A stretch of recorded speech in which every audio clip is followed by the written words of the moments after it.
Orang tegas lebih enak. Sama aliran apa? Saya A Pak. Oh berarti kalau A gini ngerti aku. Ada yang harus saya hargai, saya toleran. Nggak ngomong-ngomong inilah biar kamu nggak tersinggung. Kalau saya B Pak, oh iya ngerti. Lebih enak menyikapinya. Tapi kalau kamu ngambang, saya itu nggak tahu kok Pak sejak dulu. A yo iso, B yo bisa. Bingung kita menyikapinya. Jadi harus punya prinsip. Memudahkan hidup.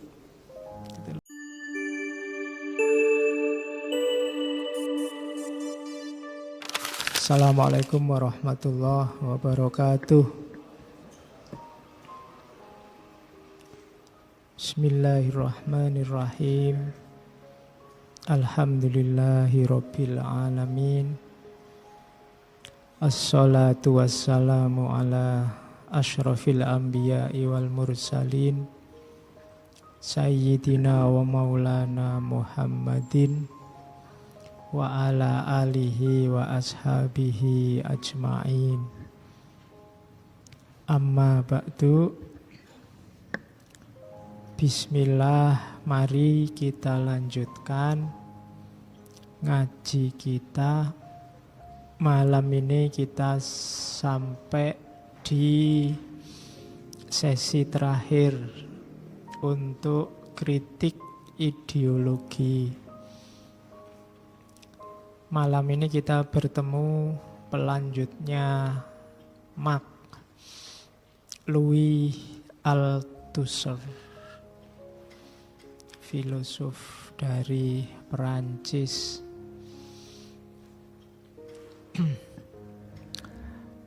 Kritik ideologi itu salah satu isu dalam filsafat yang populer di era ketika orang mulai sadar bahwa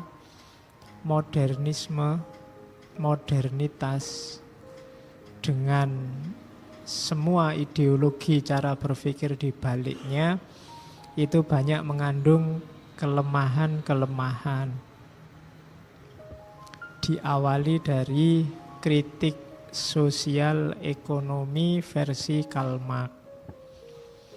Jadi di era-era itu ketika orang sadar bahwa modern itu tidak segalanya.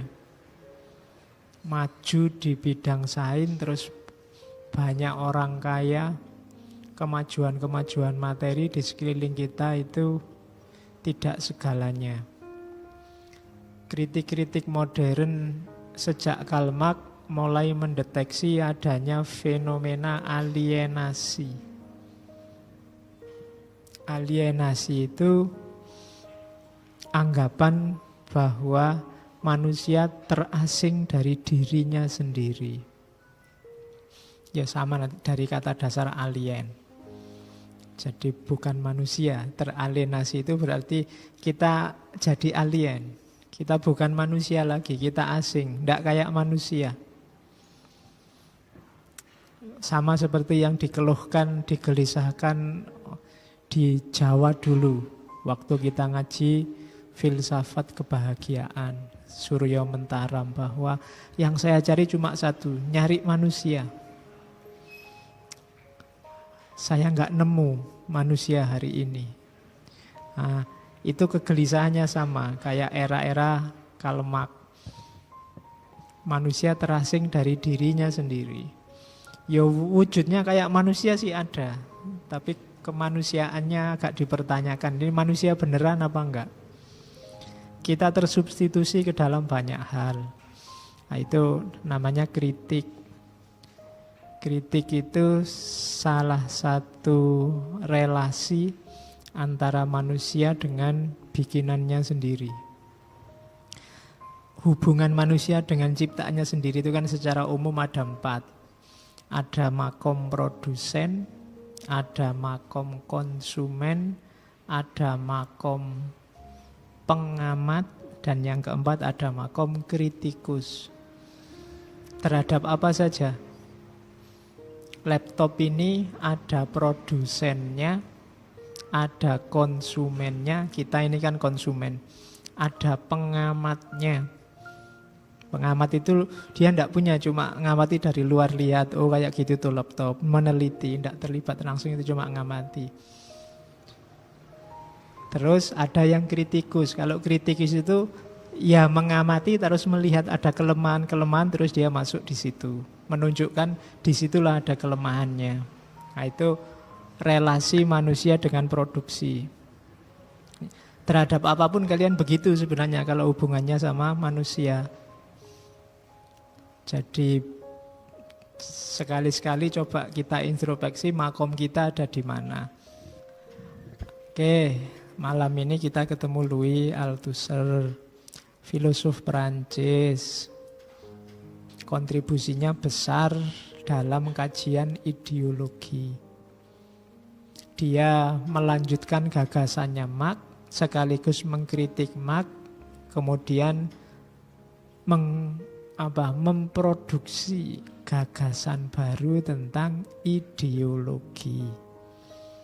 Selama ini kata-kata ideologi itu kan bertaburan di sekeliling kita, dan kita makainya sak-sae. Pokoknya ideologi itu jadi kalimat favorit kalau di dunia politik. Ada dua konotasi, ada yang mengkonotasikan ideologi itu positif, tapi banyak yang mengkonotasikan ideologi itu negatif. Apalagi di Indonesia. Indonesia agak trauma dengan kata-kata ideologi. Gara-gara komunisme. Begitu ada kata ideologi, bayangannya mesti ke sana. Padahal kapitalisme juga ideologi. Agama apapun termasuk Islam di level tertentu oleh umatnya juga sering diperlakukan seperti ideologi. Jadi ideologi itu sebenarnya tidak bisa pisah dari manusia. Tidak ada orang yang tidak berideologi kecuali orang yang tidak mau mikir. Orang yang tidak mau mikir pun nanti di Louis Althusser sebenarnya ya berideologi. Tidak ada orang yang di luar kerangka ideologi. Ya memang ideologinya beda-beda. Itu nanti kita lihat pelan-pelan. Apa itu ideologi? Ini pengertian umum, belum masuk ke Althusser. Ideologi itu kan ide dari akar kata idea plus kata-kata logos. Secara letterlek itu berarti ilmu logos tentang ide atau sistem ide. Kita itu kan menggunakan akal pikiran kita. Ketika kita gunakan melahirkan ide. Ide sama ide saling nyambung, terstruktur, jadi satu konstruksi. Kemudian atas dasar itulah kita hidup. Itu nanti namanya ideologi. Jadi kan misalnya, Pak, saya ingin bahagia. Cara saya bahagia ada 3, Pak. Yang pertama kuliah sukses, yang kedua istri cantik, yang ketiga kaya raya.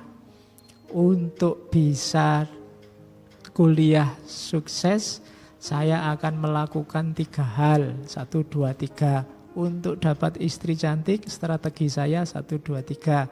Untuk kaya raya, strategi saya 1, 2, 3. Dan ini akan saya tempuh dalam jangka waktu 10 tahun ke depan. 2 tahun pertama lulus, 2 tahun selanjutnya kawin, tahun sisanya kaya. Jadi ini kan struktur namanya. Jadi kamu punya visi, punya misi, terus strategi mewujudkannya seperti apa. Ini kan ide isinya. Ide-ide, logos tentang ide. Itu kalau sifatnya sosial nanti namanya ideologi. Sifatnya sosial itu ya cita-cita bersama satu institusi atau lembaga sosial. Kayak ngaji ini kan sudah sosial karena melibatkan lebih dari 1 orang. Ini kan kamu sadari apa enggak? Ada proses strukturnya sudah. Siapa, ada di mana, relasinya apa, untuk mencapai tujuan apa.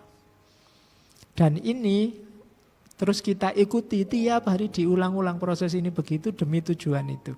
Ini sudah jadi ideologi.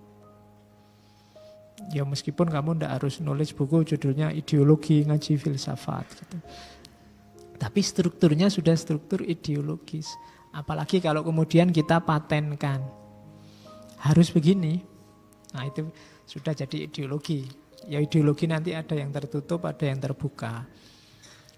Kalau definisi bukunya itu kumpulan gagasan, ide, keyakinan, kepercayaan yang komprehensif, sistematis, yang berhubungan dengan tingkah laku sekelompok manusia tertentu di level-level tertentu kehidupannya. Itu namanya ideologi. Ya kalau dibaca per kalimat utuh begitu ya mungkin agak rumit, tapi maksudnya itu tadi. Itulah yang disebut ilmu tentang idea. Kalau diruntut secara epistemologis, prosesnya itu, proses berpikir. Kita berpikir itu kan diawali dari tidak tahu atau ragu-ragu. Modalnya dua, akalnya jalan, panca inderanya jalan, apa-apanya sehat. Diawali dari tidak tahu terus jadi tahu. Tahu itu apa sih? Nah, ini nanti masuk Immanuel Kant. Tahu itu pertemuan antara experience dan reason. Akalnya jalan, kemudian panca inderanya mengalami sesuatu. Melihat, mendengar, meraba, dan seterusnya. Dari tidak tahu, sekarang jadi tahu. Cuma tahu ini melibatkan dua variabel. Reason sama experience. Akal sama pengalaman. Reason saja tidak akan lahir apa-apa. Kalau reason saja lahirnya a priori. Spekulasi. Kira-kira. Kalau akal itu kan nggak ada bahannya ya, dia cuma kira-kira. Kamu yang belum ngalami ke luar negeri, belum pernah naik pesawat itu ya, naik pesawat itu masih a priori, kira-kira ya. Naik pesawat itu rasanya kayak naik perosotan itu, tapi enggak ada, kan enggak bisa jelaskan. Enggak pernah ngalami pacaran, menjelaskan pacaran juga kira-kira. Kira-kira pacaran itu repotnya luar biasa mesti. Enggak bebas lagi. Mau gini harus mempertimbangkan hadirnya orang lain dan seterusnya. Itu kira-kira, wong kamu nggak ngalami sendiri. Kamu merasa kerepotan luar biasa, padahal yang ngalami merasa seneng luar biasa. Itu bedanya a priori pengetahuan akal saja sama ngalami langsung. Itulah. Baru nanti kalau sudah putus baru sadar, oh iya ya selama ini saya repot luar biasa misalnya. Tapi dia sudah punya pengalaman tentang itu. Itu experience and reason. Dari tidak tahu, sekarang jadi tahu. Jadi knowledge namanya.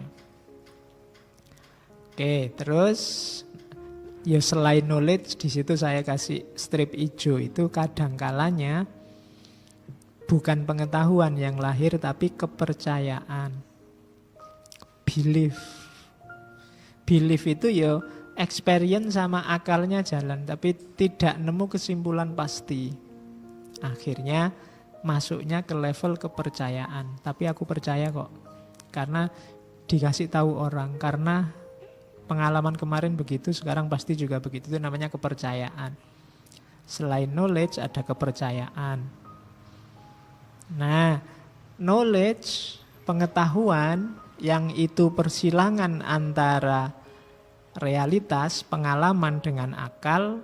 Kalau dikelola, diolah, dirumuskan, disistemasi, dimetodisasi, diuniversalisasi, nanti lahir ilmu.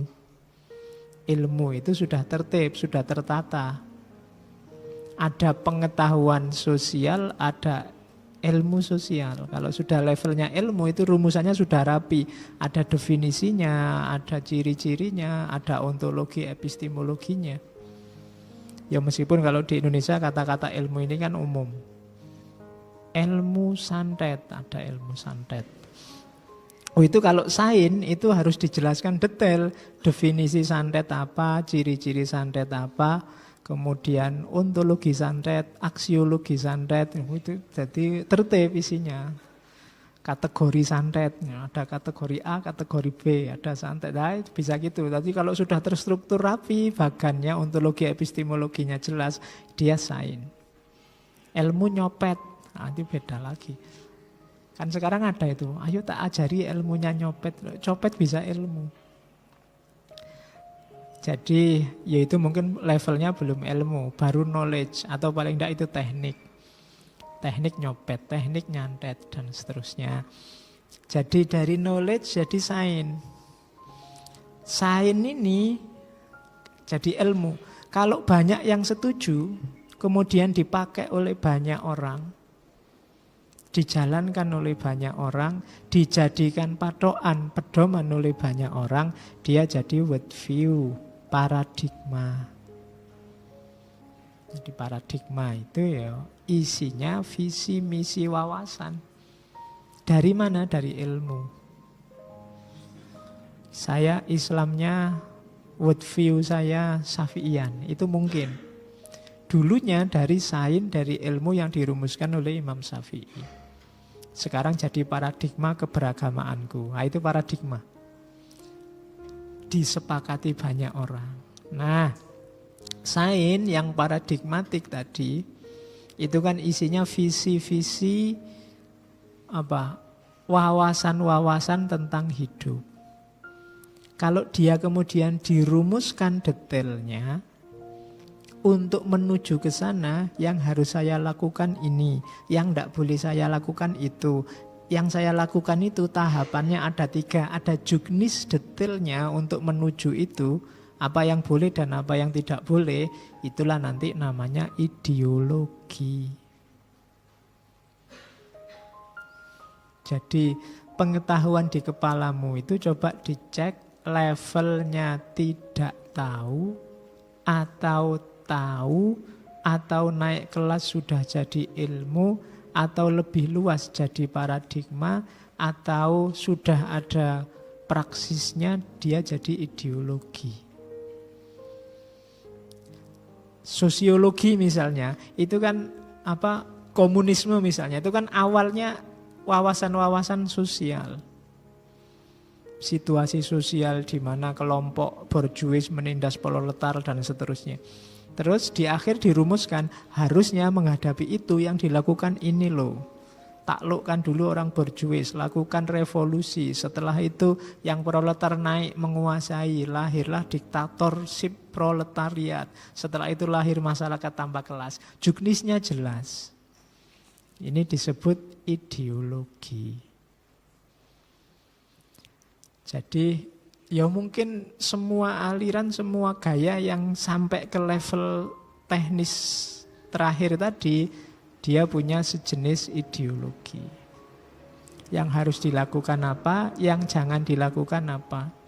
Makanya tadi ngaji filsafat itu, kalau memang ajek seperti ini terus, dengan target yang jelas, langkah-langkah yang jelas, yang boleh apa, yang tidak boleh apa, apalagi terus dipatenkan harus begini struktur duduknya, tidak boleh saya di tengah sana, nggak bisa kalau saya di tengah sana, tehnya harus ditaruh di sini, tidak boleh ditaruh di sana, nggak boleh. Nah kalau ajek terus, ya nanti dia sejenis ideologi. Jadi sudah harus begitu demi mewujudkan cita-cita kita ngaji. Nah itu proses epistemologisnya. Biasanya kalau dalam konsep epistem itu ada 3 level pengetahuan, ada level dogma, ada level doktrin, ada level ideologi.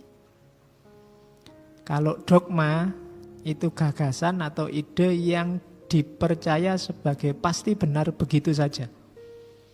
Tidak perlu penjelasan mengapa begitu, mengapa begini, pokoknya dipercaya, itu nanti dia jadi dogma. Kalau doktrin itu gagasan atau ide yang bisa dijelaskan, bisa dipahami. Penjelasan dari dogma itu namanya doktrin. Yang kamu percaya tadi apa? Ini loh. Nah, misalnya Tauhid itu mungkin sifatnya dogmatik, tapi ilmu kalam itu sifatnya doktrinal. Dalam ilmu kalam ada penjelasan-penjelasan rasional terhadap keimanan. Jadi ada dogma, ada doktrin, di atas itu ada ideologi. Kalau sudah ideologi itu doktrin yang dirumuskan praksisnya. Jadi misalnya kita beriman pada Allah, terus dijelaskan Allah itu apa, cara beriman itu bagaimana. Kalau itu doktrin. Ideologi terus dirumuskan, beriman pada Allah yang baik itu harusnya begini, begini, begini, jangan begitu. Nah, itu levelnya sudah ideologi. Cara yang lain tidak diterima, yang diterima cara ini saja. Dia jadi ideologi. Nah, nanti kita cek ya keberagamaan kita levelnya ada di mana. Dogma, doktrin, atau ideologi. Atau dogma aja belum. Ya. Kalau ada kan banyak orang mengkritik kamu itu dogmatis. Dogma itu apa tuh? Enggak. Yang didogmakan itu apa juga enggak jelas, kamu sudah dituduh dogmatis. Tapi ketika kamu percaya sesuatu tanpa dipertanyakan, dia jadi dogma. Jangan salah, ngaji filsafat kayak gini juga bisa jadi dogma loh. Kalau kamu pokoknya ya kayak gitu, yang diomongkan Pak Faiz itu ya usiku mesti benar, itu jadi dogma. Tapi kalau kamu bisa menjelaskan, iya itu pasti benar kayak gitu, ini loh nah, penjelasannya, kan benar kan kayak gini, itu sudah jadi doktrin. Kalau ideologi nanti dirumuskan praksisnya. Terus apa yang harus kita lakukan? Harus ini yang dilakukan. Nah itu dia jadi doktrin. Nah biar tidak terjebak di situ, ya ngaji itu tidak harus terlalu mantep, biar nggak jadi dogmatis. Ya, ndak harus terlalu mantep itu maksudnya apa? Ngaji ini labelnya harus insya Allah baik, itu aja. Jangan bilang pasti baik. Kalau pasti baik nanti kamu mandek. Ngaji ini ndak akan berkembang. Kamu juga ndak akan berkembang. Insya Allah baik. Yang lebih baik banyak. Apalagi yang lebih mahal. Ya, kayak iklannya obat nyamuk itu loh, yang lebih mahal banyak, yang lebih baik banyak secara kuantitas maupun kualitas. Tapi insya Allah ngaji ini baik kan itu. Pasti baik ya kita tidak tahu. Karena kalau pasti baik kayak tadi kita jadinya anti kritik. Kalau ada orang kritik kita terus jadi resisten, tidak mau dikritik. Akhirnya jadi dogma. Sudah terlalu banyak kita punya dogma, jadi tidak usahlah nambah-nambah dogma lagi. Santai saja, dinikmati. Cocok ya dipakai, tidak cocok ya tidak masalah. Wong ini kan nambah wawasan intinya. Jadi jangan dijadikan dogma. Isinya maupun wadahnya, maupun bentuknya. Oke, itu epistemological process namanya. Proses akalnya. Jadi kalau kita mau membahas tentang ideologi, disiapkan dulu, oh ternyata wilayahnya di situ. Terus, apa gunanya ideologi? Kok tadi tidak ada dogma, doktrin, dan dilanjutkan ideologi? Yang pertama, ideologi itu berfungsi sebagai explanatory, menjelaskan realitas.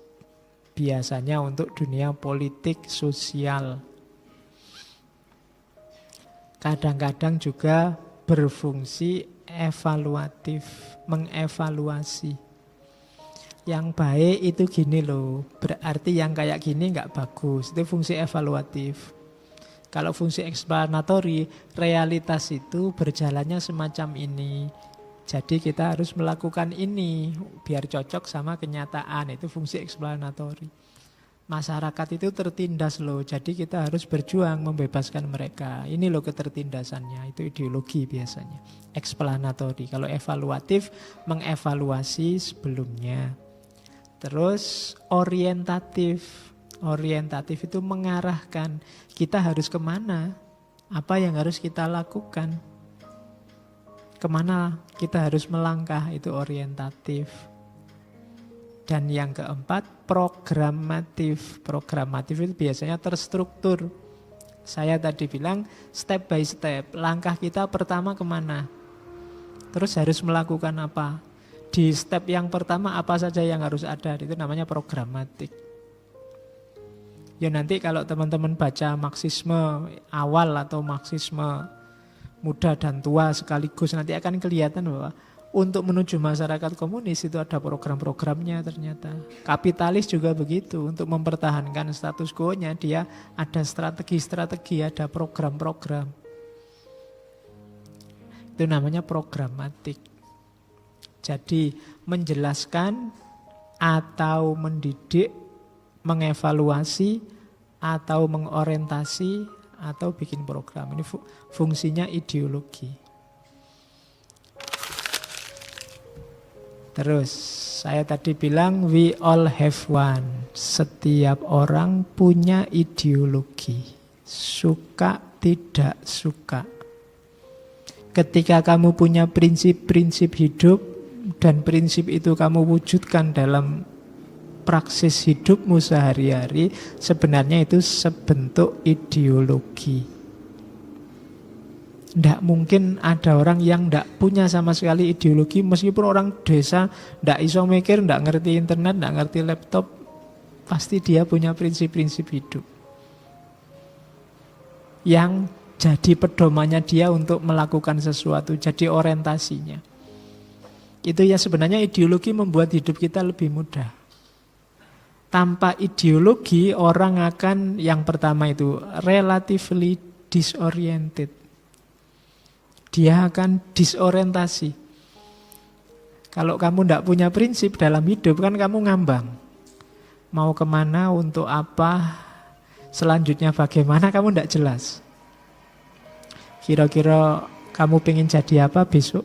Tidak tahu Pak, saya itu tidak pernah mikir sampai ke sana. Nggak punya prinsip, jadi kamu relatively disoriented, tidak punya orientasi. Ini loh, ada dua kubu tawuran di Indonesia hari ini. Ada klub A sama klub B. Kamu kira-kira ada di mana? Nggak tahu Pak, saya nggak usah mikir lah Pak yang gitu-gitu. Disoriented, kamu nggak punya prinsip. Dan nggak punya prinsip itu menyusahkan dirinya juga menyusahkan orang lain. Dalam hal apapun. Kamu suka nggak sama dia? Nggak tahu ya, suka apa enggak kayak gini ini. Loh itulah temenmu ya sumpek, ini mau tak duluin nanti jangan-jangan suka. Loh malah susah, mending jelas gitu loh. Kalau jelas kan enak menyikapinya. Oh suka, oh ya wis berarti kita bersaing nih, kan gitu. Ya podo wae ya. Jadi kadang-kadang saya juga repot, misalnya ada tanya, Mas sampean alirannya apa? Ah saya ada aliran-aliran Pak, yang penting. Itu kan susah menyikapinya. Orang tegas lebih enak. Sampean aliran apa? Saya apa? Oh berarti kalau A gini ngerti aku. Ada yang harus saya hargai, saya toleran. Nggak ngomong-ngomong inilah biar kamu nggak tersinggung.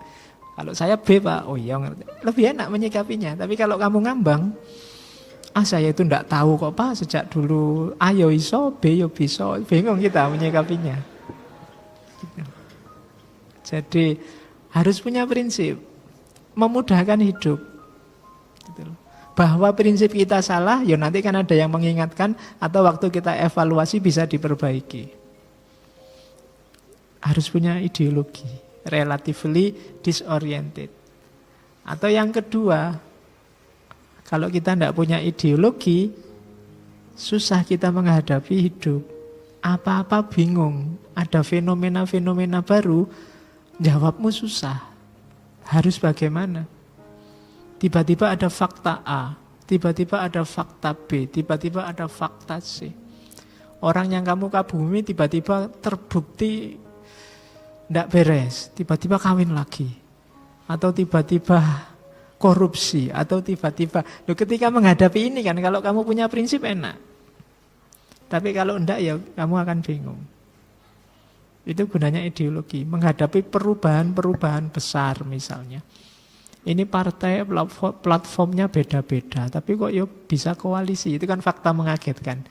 Tapi kalau kamu punya prinsip, menyikapinya mudah. Katanya orang desa itu lugu, anti materi, rukun, tapi ini kok ada yang orang desa tapi materi sekali ya. Hai, itu kan fenomena baru. Kalau kamu punya prinsip, punya orientasi, menyikapinya gampang. Dan yang ketiga, kalau kamu tidak punya prinsip, tidak punya ideologi, kamu susah untuk menilai. Ya tadi menghadapi aja susah, apalagi menilai. Ketemu saja susah, apalagi mengkritik. Akan berat. Kamu akan terombang-ambingkan. Pokoknya yang lain aja, trennya kemana kamu akan ke situ. Kalau 2-3 tidak bisa, kamu tidak akan melakukan yang terakhir itu. Tidak pasti apa yang harus dilakukan. Apa yang harus saya jalankan, menyikapi itu. Jadi meskipun banyak orang mengkritik ideologi dalam tanda petik karena menganggap ideologi itu sesuatu yang negatif, tapi sebenarnya setiap orang punya ideologi. Dan akan lebih ringan, lebih menguntungkan kalau orang punya ideologi. Orientasi hidupnya jelas, tidak ngambang. Jadi tidak usah malu-malu kalau kamu punya pandangan, punya prinsip, punya ideologi tertentu, tidak masalah. Memang hidup itu butuh prinsip-prinsip. Pak, saya ideologi saya ikhlas lillahi ta'ala, apa saja saya harus begitu misalnya. Ini kan semacam prinsip, praksisnya kamu rumuskan model itu juga. Mungkin di titik tertentu tidak pas, nanti kan ada perbaikan-perbaikan, tapi kamu lebih nyaman, sudah ada jawabannya. Ya kayak dalam agama misalnya ada orang yang selalu bingung nyari dalil, capek, fenomena itu banyak sekali, luar biasa. Kalau kamu punya prinsip aja beberapa, itu kamu tidak usah capek nyari dalil. Misalnya, menurut agamaku Pak, ada prinsip adil. Apapun yang tidak adil itu pasti anti-Islam misalnya. Ini kan prinsip. Jadi kamu ketemu fenomena apapun yang menunjukkan ketidakadilan, kamu tidak perlu capek nyari dalil, pasti tidak Islami sudah. Kenapa? Kamu sudah punya ngerti prinsipnya. Misalnya Islam itu Pak anti dengan yang ketidaksopanan. Nah, berarti ketemu apapun yang tidak sopan, kamu nggak perlu capek-capek surat apa, ayat berapa. Itu pasti tidak Islami. Ada artis dangdut goyang, terus kamu bingung, dalilnya goyang itu apa ya Pak? Ya pusing kamu kalau nyari satu-satu gitu, enggak. Kalau ada prinsip-prinsip umum yang jadi pedoman praksis, semua kan lebih mudah.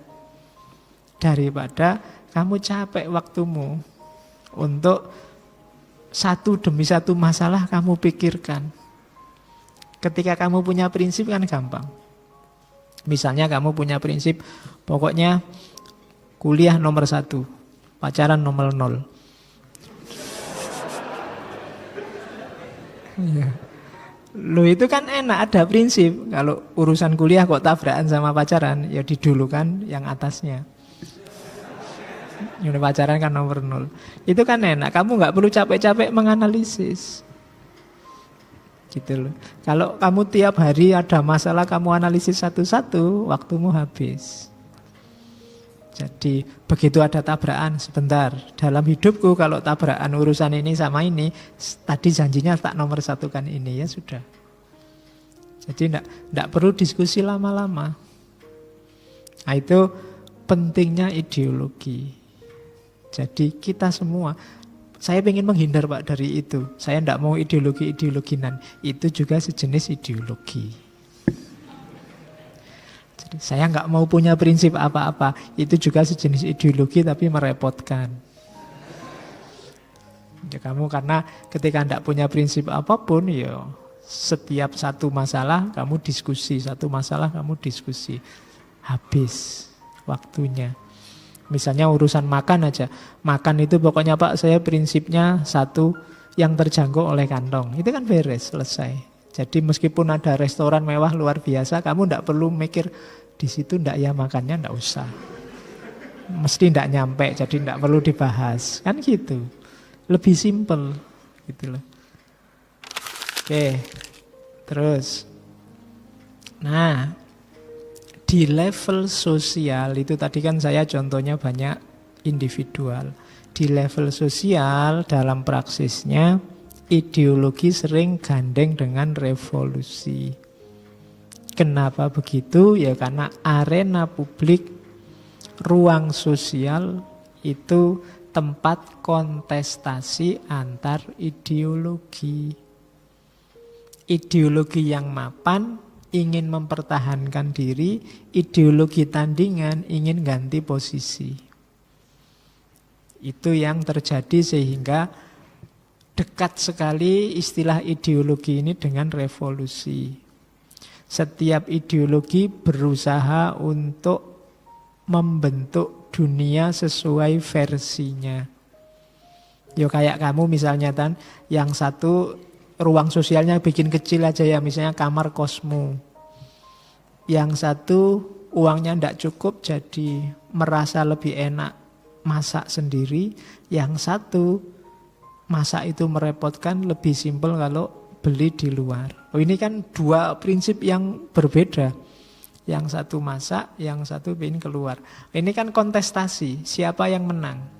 Tiap hari mesti dua orang ini saling pamer. Nah kan enak masak sendiri, ngirit.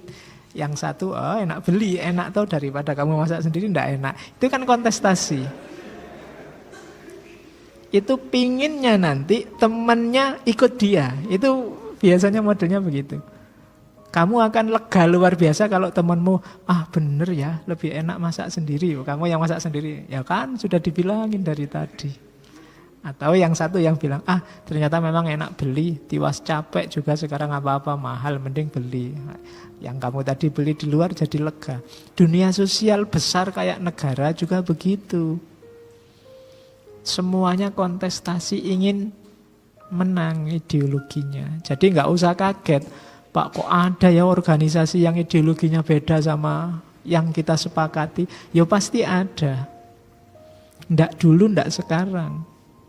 Karena memang tadi kan gagasan orang beda-beda, cara berpikirnya juga beda-beda, paradigma yang disepakati beda-beda. Jadi ideologi dekat dengan revolusi. Setiap ideologi ingin menguasai ideologi yang lain. Orang itu kan selain ingin menemukan kebenaran, dia juga suka kalau ternyata kebenarannya diakui oleh orang lain. Itu yang bikin manusia dengan manusia yang lain itu sering menjatuhkan miliknya yang lain dalam rangka untuk menunjukkan bahwa aku yang benar. Maka kita nggak harus terlalu kaget kalau hari ini banyak orang saling menjatuhkan gagasan yang lain. Kenapa? Karena setiap orang ada kecenderungan bahwa gagasanku lah yang lebih unggul dibandingkan yang lain. Ideologiku lah yang lebih pas. Itu pasti begitu. Dan yang lain juga tidak akan mau diam begitu saja. Dia juga ingin merebut panggung. Untuk agar ideologinya juga menguasai. Dan itulah persisnya pertarungan hari ini. Masing-masing ingin ideologinya yang leading, yang menang. Masyarakat manapun, baik yang demo maupun yang tidak demo, diakui atau tidak diakui. Ketika ideologi kita menang, kita akan senang. Dan kita akan terus melakukan proses agar ideologi kita unggul. Itu nanti yang dibahas oleh Althusser. Jadi cirinya ideologi itu ingin menguasai yang lain sehingga dekat dengan revolusi. Kenapa begitu? Karena mereka punya tawaran sendiri, penjelasan sendiri tentang realitas.